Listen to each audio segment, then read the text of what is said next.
If I had those two pieces of advice that I just said right now, I would have experienced a lot less like internal internal pain um, that I was like imposing on myself a lot of times. Yeah. So what do you think it means to be a good man? What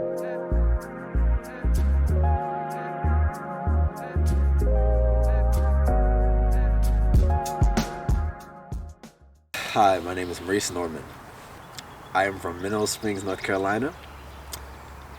I am a younger brother. I have two older brothers. I am a lover of eggs and anime. I'm also a writer. I'm a poet. Those are the things that fill my heart.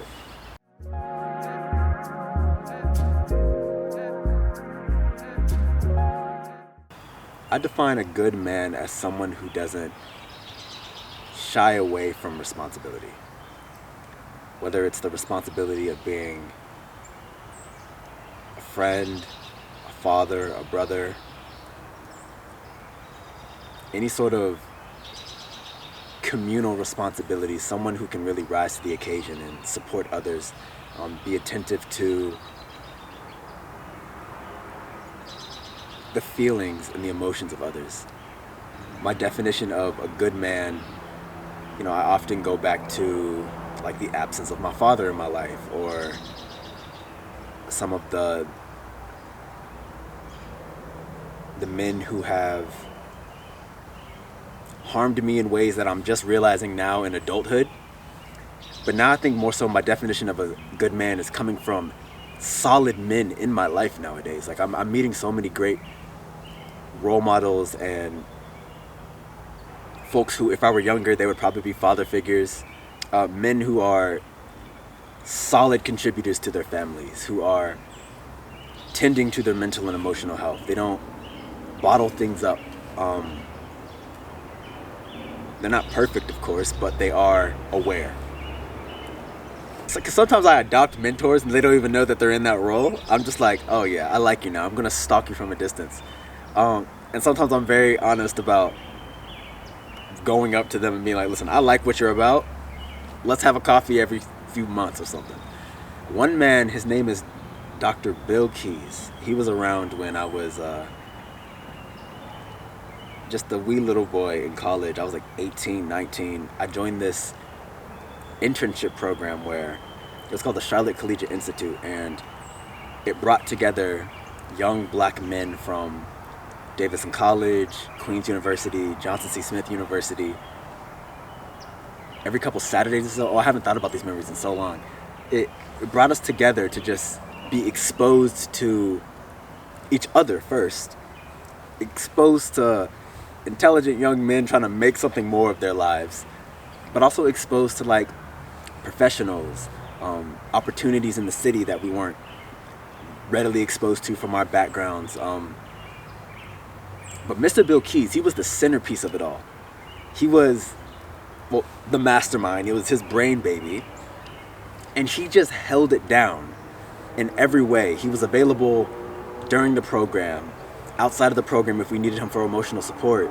He's still available to this day. He makes that very known. He's like, I am just a text away. And he was one of the first people who, because his son was also participating in the program. So we saw a family unit trying to create something for other young black men. Like, just a solid guy who had the pleasure of just crossing worlds with at one point in my life. Another male role model I would say is, I'll keep this one unnamed, but he's someone who I work with pretty closely nowadays. And even though we bump heads from time to time because our personalities are so similar, and if he's watching this, yes, sometimes you irritate me to my core. I respect the man because he's been building a life with his family for for over 15 years, and that's something that I can get behind. He's a family-oriented man who comes from a culture that isn't so individualistic as American culture. He comes from an African culture that values the collective support of each other, and it shows in how we do business with other people and sort of like the social relations of what's tying our work and our the business that we're building together, and it shows in his family. Like, so those are two people who come top of mind. They're older men. They're like 40 plus. One is 40 plus. One is like 70 plus. But they're really solid. But the one that's closest to home for me is my grandfather, because I think without the existence of my grandfather, like, my life would not have been possible. Because my grandfather got extremely successful at construction during like the 1920s and 30s, like the Jim Crow era, where they were killing black folks off a dime. He was working himself to the bone, building his own construction empire. And though I didn't necessarily inherit the wealth that he inherited because of a bunch of family dynamics that we don't have the time to ever talk about, he was my first example of discipline. He was my first example of work ethic. He was my first example of taking care of your needs and having enough to give to others. So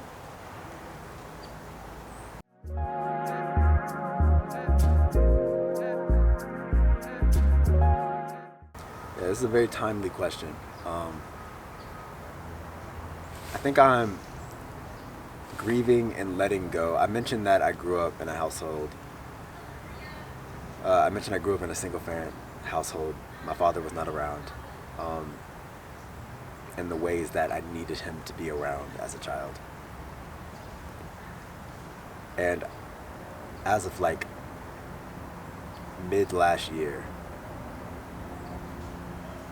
I like formally acknowledged to my partner. We have conversations about these things all the time. I like formally like acknowledged to her, like,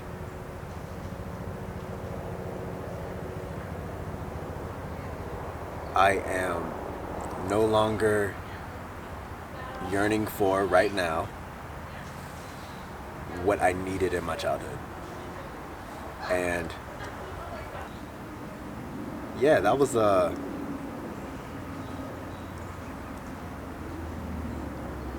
heavy, like, it's a lot. It's a lot when you're always trying to rewrite history in a way that may have been more emotionally safe, more like less prickly, less this or more this. It's just so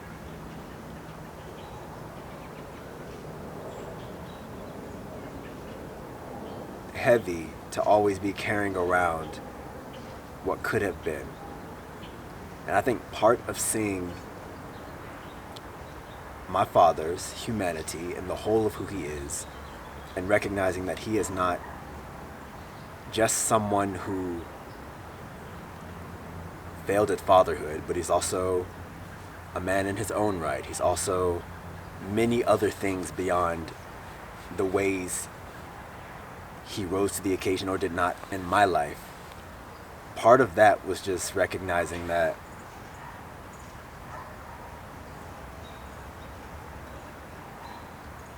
I have to move on and forgive for my own sake. And I have to let, like, because I haven't actually, like, it has taken a while to actually feel the hurt of what has happened long ago. Especially, there were so many little moments in my life where I didn't even realize they were bad. I thought they were just normal. And articulating them to somebody else, and they're like, oh, that's kind of fucked up. And I'm like, oh, maybe it kind of is. And allowing myself to, like, feel all of it is something that I'm just doing recently, like in these past few years. So yeah, I'm grieving and letting go of, the father that he could have been. And just trying to figure out who he is in my life today. Yeah. Thank you.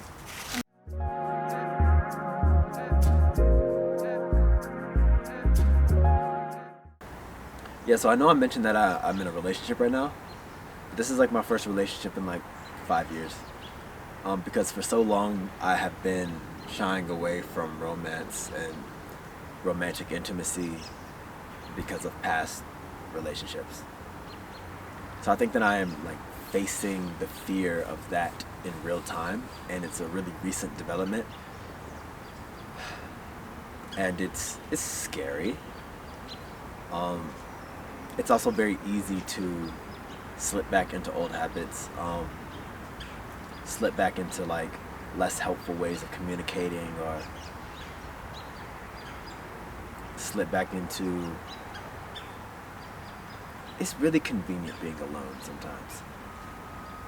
It's convenient. You only have to hold yourself accountable. You only have to make space for yourself in your daily routine. I say it's more affordable to be alone too. And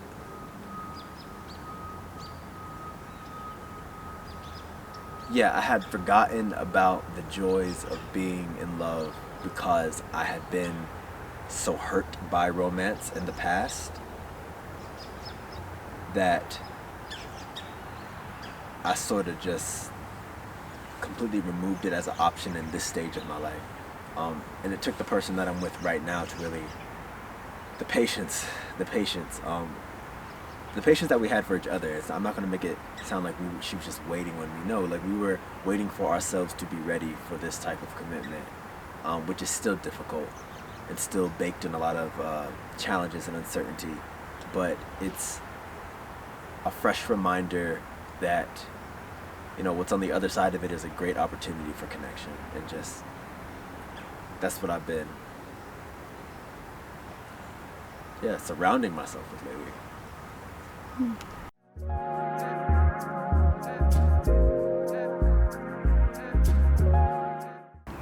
So I used to have these really bad panic attacks in high school about death. Yeah, I used to think about death and just get so incredibly scared. And it would always happen alone. It would always happen like when no one's around. So no one ever knew this about me until I started telling them that like I'm having these episodes.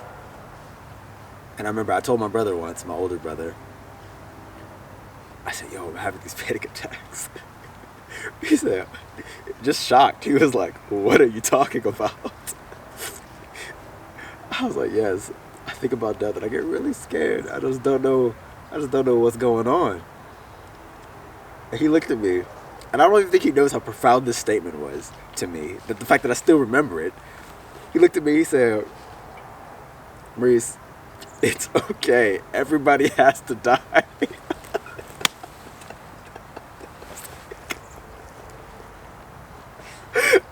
And I was like, yeah, like you're not wrong. That's maybe not what I needed to hear right now, but you're not wrong.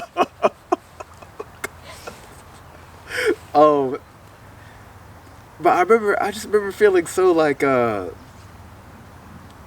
seen in that moment, because I was like, first he was like, it's okay. Like, it's okay that you're scared. And I think that's the advice that I would give my younger self. To know that it's okay to be scared. It's okay to feel fear. It's okay to let people know about these things sooner. Like, you don't have to bottle it in so much. You don't have to scribble in your notebook all the time. You can let people into your inner world, and they may actually appreciate the invitation, because otherwise, how's anyone going to know what you're going through? I would give myself that advice much sooner to avoid some of the distance that I experienced in a lot of my relationships as a young boy. And who knows how different relationships might have formed with a bit more vulnerability or a bit more XYZ, but I think just in general, allowing myself to like let it out a bit more would have been helpful. It's hilarious. Those are two big ones. And I know those are two big ones because, you know, I was raised in a household where, like, my mother did a great job at, like, making sure that I was an empowered little boy. Like, she was like, you can change the world. You can change the world. You're smart. You're brilliant. Like, my mother's a children's advocate, so I was raised around a lot of warmth. Maybe not a lot of resources and not a lot of money, but, like, a lot of warmth and nurturing. And I was put into environments that let me be weird and wonky and nerdy and just let me be a little black boy in the ways that I needed to be. So I don't think I was starved for affection. I don't think I didn't have things for my curiosity. Like, I was raised in a household filled with books. My mother, she was in and out of the library a lot because she tutored foster children. So I was in the library watching my mother teach other children and hearing their experiences, and seeing their excitement receiving the education they need helped me understand, like, the importance of education in people's lives, period. And I'm just realizing that right now in the moment.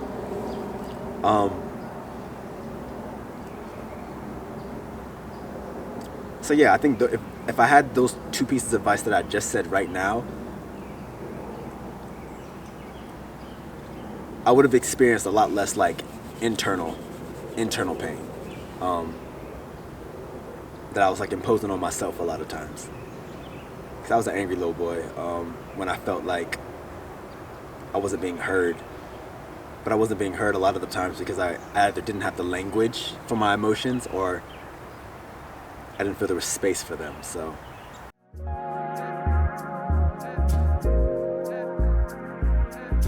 I would be an intolerable human being. I would be terrible.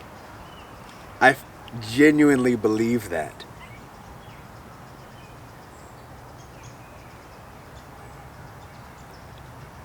Poetry has been my number one outlet in every stage of my life. In every stage, poetry has always been there as a place I can go to as such a valuable form of self-expression. It really just became something as a tool to connect with others, or a tool to use in public speaking just recently. Like, it's always been something private for me and something that I've enjoyed so deeply to just do. Just something to help me regulate my emotions. And it helped me find my people. Yeah. Oh, hi. Like, this interview is possible because of poetry. I would just go to anytime I would go to a new space, like when I traveled to Australia, when you're in a new country, there's so much culture shock, you can just be frozen. I just said, okay, where are the poets? And I just went there. And I allowed our shared passions and our shared interests to introduce me to the country. I do that in every place I go. I'm like, where are the book lovers? Where are the writers? So poetry is like a way of my moving about the world in a very real way. Poetry has taught me so many valuable lessons about life. I was raised on Maya Angelou. I was raised on the poetics of James Baldwin and Toni Morrison. I was raised, Langston Hughes was big. My mother would always recite Mother to Son. Life for me ain't be no crystal stair.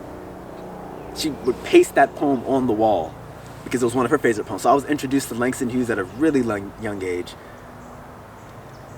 And then just the rawness of what these people are saying about what we go through as a community, how they're processing the world around them. I'm like, yes, some of the first ways that I felt seen, but also like given the tools to understand what's happening around me has been through poetry and through literature. And if I could just, even now, I have a wonderful collection of books that I've just gathered over the years. And I revisit my books often when I have questions that need answers and I need language for it in ways that I may not be able to say myself right now. Like right now I'm reading a collection of poetry. I can't remember the author, but it's a collection of poetry written about interviews that the author had with survivors of Katrina. And it's a poem that is just drenched in these just heart-wrenching stories about home and belonging and displacement.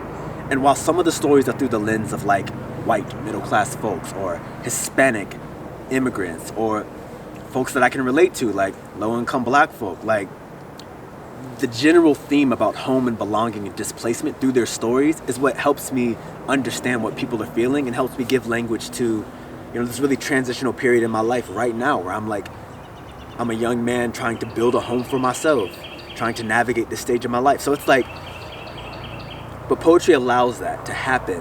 And it's just, I just love it. I love it so much. It's one of the few things that I can say like, that I actually love, like, and not like in the thin sense. And as it relates to masculinity,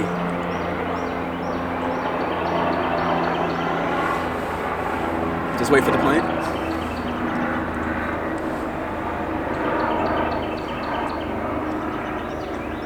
Yeah, as it relates to masculinity,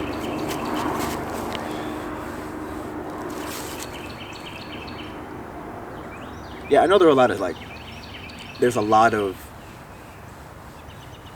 of examples and a lot of even stereotypes, a lot of facts about men not knowing how to process their emotions properly. And a lot of that is what we're taught at young age. And a lot of that is what society tells us is acceptable for versions of masculinity. And I see it in my interactions between me and my brothers, between me and my uncles, me and my friends,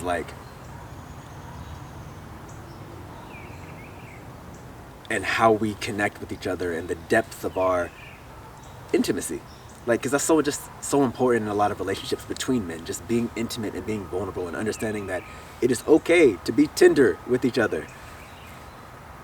Poetry is the first place in which I allowed myself to be tender with myself. So,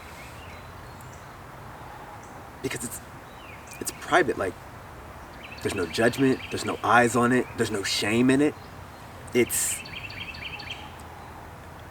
I can revisit it. I can say it's true. I don't need to be told that I'm wrong or need to be corrected or shrunken or being thought of as an inconvenience because I'm feeling so big.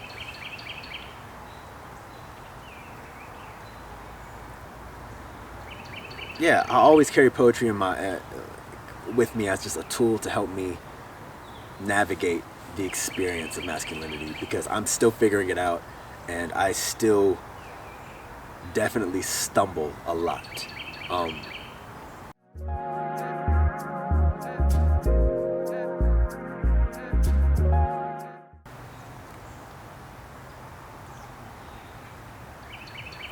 Tamima Jacobs, you have challenged me so much.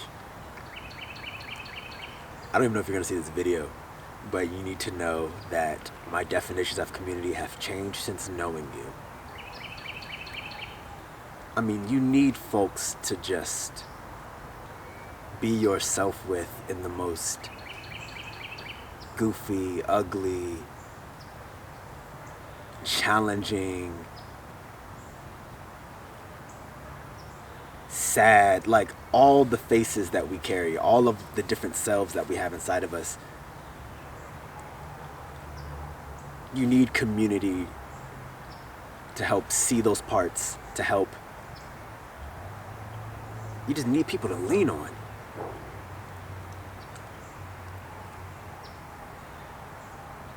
I think what I'm realizing most now, the one New Year's resolution that I gave myself was, I just want more meaningful relationships with my loved ones, past, present, and future.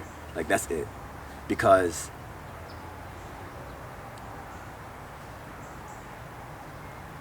it is so easy for relationships to be, especially in this world where I feel like everybody's building something. Everybody's building a brand, a business, a da-da-da-da-da. So it's so easy for just relationships to become so transactional. And for surface level relationships to just be acceptable and be even the norm in a lot of our, like, but community to me, like, now means taking the risk at being vulnerable. You just gotta jump in. Like, you gotta talk about how your day actually was and not what you think they might want to hear. Oh, and I think that's what community gives you. Community gives you an invitation to be yourself and whatever you need, not whatever's convenient. That's one role. Two, you need people to check you. You need people to tell you that your ego's too big, that you're acting too arrogant, that your behaviors, right, that your behaviors are actually kind of trash. Like, you need people to be like, listen, bruh, I don't know what you got going on, but accountability, like a community, and I think that's where a lot of my tensions come from, where I'm realizing that my tolerance for folks who can't take accountability has gone down so much since people have come into my life with such a high standard of accountability. Like, they're like, so I'm like, oh, okay. If I'm being challenged in love, because that's what love is. If I'm being challenged and loved in these ways, like, that's my new standard now. Like, if we can't all move in that direction, then maybe we shouldn't be a part of each other's lives. That's what community is. Folks you can be yourself with, folks who can hold you accountable. Yeah, I like those two. That is what community means to me nowadays. Absolutely.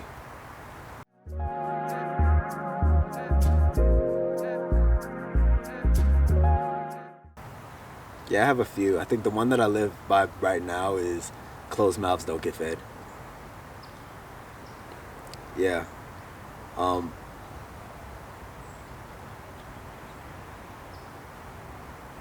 That's really important to me nowadays because I'm realizing the limits of what can be accomplished alone, especially as someone who wants to, like, of course I have dreams and I have goals, and there are a lot of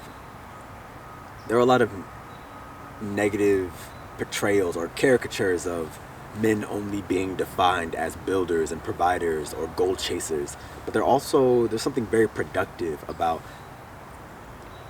grounding your sense of self in a mission that is larger than yourself. There are very productive ways for you to strive for your goals. And I'm realizing that the more that I want to achieve, the more you have to get better at letting people in and asking for help and acknowledging the limits of your own ability.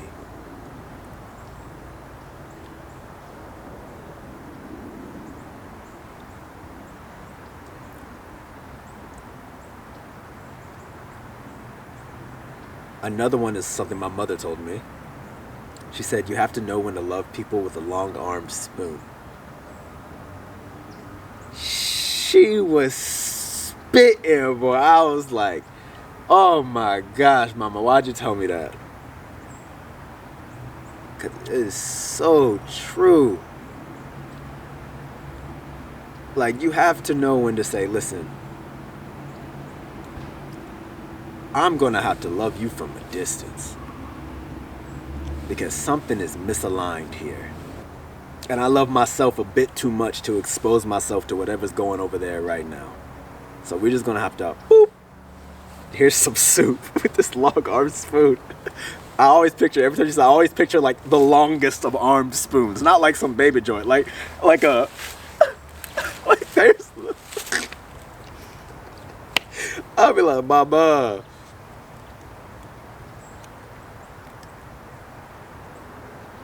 Yeah. And then my third one is just don't lose heart. Yeah, don't lose heart is a major mantra in my life because my goodness, this world will break your spirit. Even with what's going on in the world right now. there is an abundance of violence that we should focus on and we should pay attention to, and we should figure out how to lessen the violence. And it is incredibly draining, especially when the violence is occurring in your neighborhood or in your family, in yourself. That on top of the other larger issues that could sometimes feel like insurmountable. Yeah, it can be overwhelming. So it's important for me to just remember, just don't lose heart. You're here to make your contribution. You're here to contribute a small little baby step forward.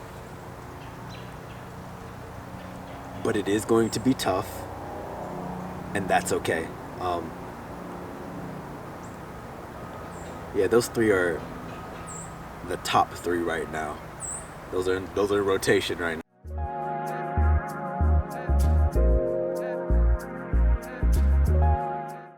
Ooh! Oh, nobody would see me. I would be in the fucking cave. I'd be in the cave. They'd be like, "Where's Maurice?" I'd be like, "Not near you, not where you are." Oh my gosh.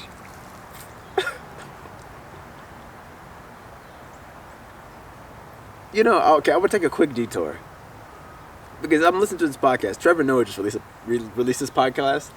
Yeah, Trevor Noah released a podcast called What Now? And of course, the magic of Trevor Noah and how he is just a comedic genius, and the way he can hold a conversation with somebody and pull the insights out of him it's always interesting to watch. I don't remember the guy's name, but there's this guy, his name is Brian. His first name is Brian. And he is like the optimization king. His whole mantra is the whole premise of his movement is to buy back tomorrow, like live a bit longer. So he created one of the early banking infrastructures that funds Venmo, sold it for like $100 million, and then he just was like, okay, I have this money. I wonder what one does when they are financially free. And he pours all of that back into unlocking human health. He's like, I want to be the most studied human body on the planet so that I can figure out what are the actual things that we need to do to live the longest life possible. So he's like, his routine is immaculate. His supplements are immaculate. His exercise. And he's gotten to the point where I was listening to him on the way here. It's gotten to the point where this man is like donating liters of his plasma to his father and testing out like these real interesting experiments that I had never heard before. But that's a part of it. Like, I'm definitely not to that extreme, because maybe give me $100 million, I'll find out. But I think I also just want to make sure my people are good first. Like, there's like this. Yeah, security for my folks, first thing. If I had full finances, let's just get it right. And the second thing is, my goodness, I would just live a life that's fully aligned with my passions and nothing else. I would want to not have to compromise my happiness any day. I wouldn't want to compromise it for a job.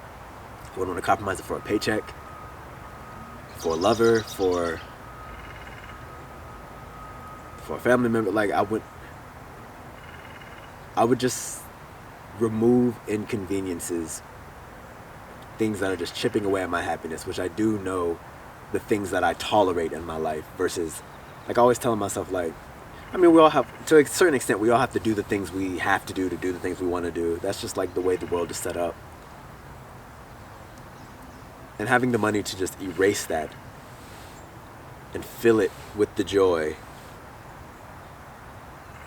I mean, that would be amazing. And I would travel. My goodness, I would travel all over the place. Because I have the travel bug. I don't have the travel bank. You know what I'm saying? I get to travel like maybe once a year, budget for it, do it nicely. Mwah. But just go expose myself to the different cultures, expose myself to different communities, have like, and not in like excursions. Like, what would it feel like to be able to live in a different part of the world and to build meaningful community in a different part of the world in a way that's sustainable? That's a question I would love to answer.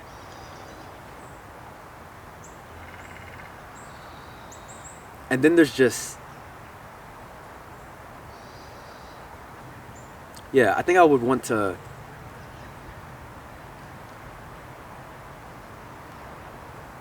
like surround myself with interesting people who are chasing like those humanity defining questions, like the people who are trying to buy back tomorrow. Trevor Noah, I've been listening to Trevor Noah's podcast a lot lately. Trevor Noah's podcast, there's a few people that are on rotation right now, but he interviewed Mark Cuban, billionaire Mark Cuban, who is now using his fortune to fix healthcare and design something that is removing the middleman and the insurance companies and actually reducing the price of drugs so that it's affordable and that you don't break a leg and go bankrupt in America. Of course, these are like really privileged conversations to have because they have the resources to have them. And I want access to those rooms. I want access to those conversations just for the sake of hearing what's actually going on. Because there are a lot of things that, like, I don't know, because I've never been exposed to those environments. I've never had the social or financial capital, which is what we're talking about, to get into those rooms. But it's where the change is happening and it's trickling down. It's affecting my life expectancy every single day. So it would be cool to just pull back the curtain and see what is going on. And if I genuinely had enough money, like we're talking top 1% of 1% to do that, well, I'm going to do it. Yeah.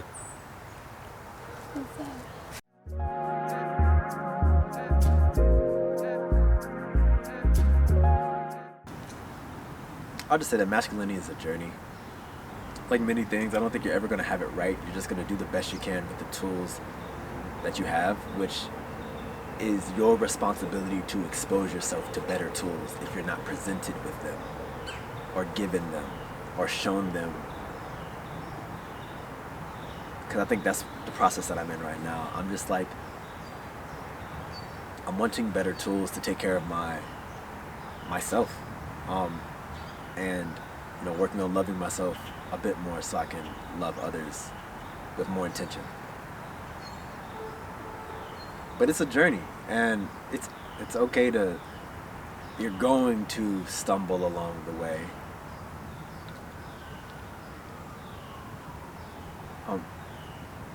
But it's also so liberating to know that it's a story that we get to write for ourselves. There are so many different messages that we're going to be told about what a man is, what a man isn't, what a man should be doing, the problematics of men, the usefulness of men. You take all of it and you write your own story with it, because we should not forget how much agency we have over our own lives. And that's something that I will stand by until the very last moment.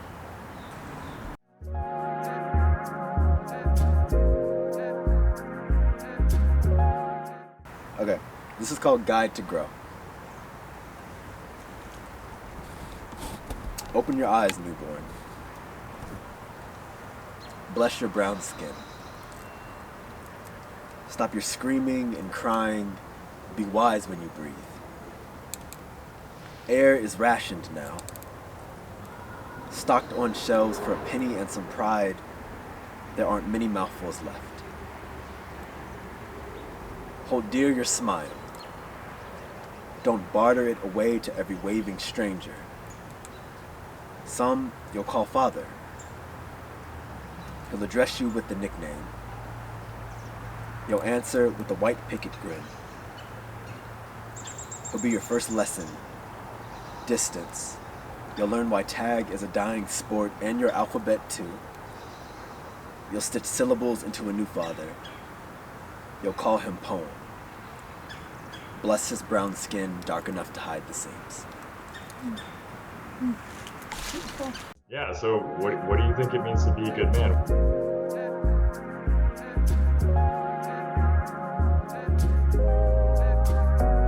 I don't think there's a single definition. Things that make up a good man are just things that make up a good person. Someone who's honest, someone who's decent. You're also willing to express yourself in a healthy way, and you're in touch with your emotions as well.